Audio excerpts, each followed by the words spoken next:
Today, talks aimed at securing a 6-week ceasefire in Gaza remain stalled as efforts to increase aid deliveries by sea moved ahead at a crawling pace.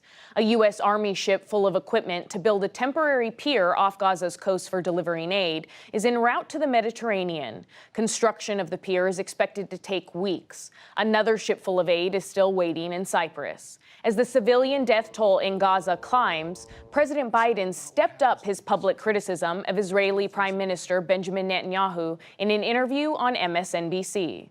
He must pay more attention to the innocent lives being lost as a consequence of the actions taken.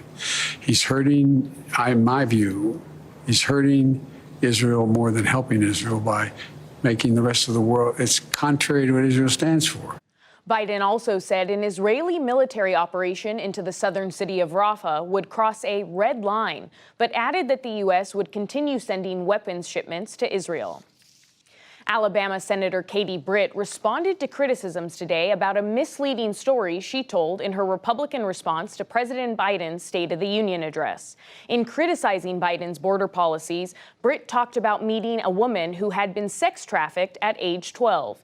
In reality, the trafficking occurred outside of the U.S. decades ago. Britt appeared on Fox News Sunday.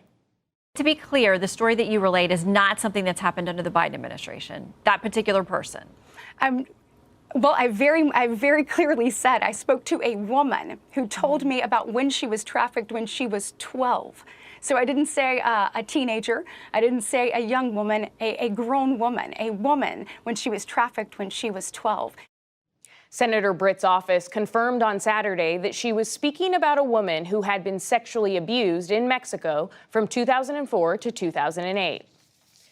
And in Haiti, the U.S. military airlifted non-essential embassy personnel out of the capital, Port-au-Prince, overnight and added U.S. forces to bolster security as escalating gang violence threatens to bring down the government.